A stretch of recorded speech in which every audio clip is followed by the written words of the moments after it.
एक मोठी बातमी येते आहे। आरसीबीच्या मार्केटिंग हेडला अटक करण्यात आली आहे। चिन्नास्वामी स्टेडियमवरील चेंगराचेंगरी प्रकरणी आरसीबीच्या मार्केटिंग हेडला अटक झाली आहे। बेंगळुरू विमानतळावरून ही अटक करण्यात आली असून मार्केटिंग हेडचं नाव निखिल सोसाळे असं आहे। फायनल झाल्यानंतर जी काही चेंगराचेंगरी आरसीबीच्या क्रिकेटर्सना बघण्यासाठी उत्सुक असलेल्या या सगळ्या क्रिकेट प्रेमींमध्ये झाली। अनेकांचा यामध्ये जीव गेला आणि या प्रकरणी आता चिन्नास्वामी स्टेडियमवरच्या चेंगराचेंगरी प्रकरणी आरसीबीच्या मार्केटिंग हेडला अटक करण्यात आलेली आहे। बेंगळुरू विमानतळावरून ही अटक झाली असून मार्केटिंग हेड निखिल सोसाळे असं त्याचं नाव आहे, ज्याला अटक झालेली आहे।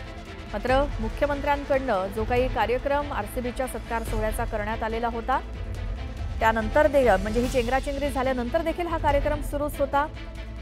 मुख्यमंत्री देखील या कार्यक्रमाला उपस्थित होते। मात्र या चेंगराचेंगरीमध्ये अनेक लोकांचा जीव गेला। या संदर्भात आरसीबीच्या मार्केटिंग हेडला अटक झाल्याची माहिती मिळते। या संदर्भातली माहिती आपण घेऊयात आमचे प्रतिनिधी प्रशांत लीला रामदास यांच्याकडनं। प्रशांत, काय अपडेट आहेत? महत्वाचं म्हणजे का ज्या पद्धतीने घटना घडली, आरसीबी जेव्हा कप विजयी झाली, आयपीएलचा कप विजयी झाल्यानंतर ज्या पद्धतीनं बेंगलोरमध्ये चिन्नास्वामी स्टेडियम मध्ये जो तिथे जल्लोष होता, त्या जल्लोषादरम्यान ज्या पद्धतीच्या घडामोडी घडल्या आणि तिथे मोठी चेंगराचेंगरी झाली, त्यासाठी तिथे जो आरसीबीचा मॅनेजर सोसाळे त्याच्यावरती मोठी कारवाई करण्यात आलेली आहे।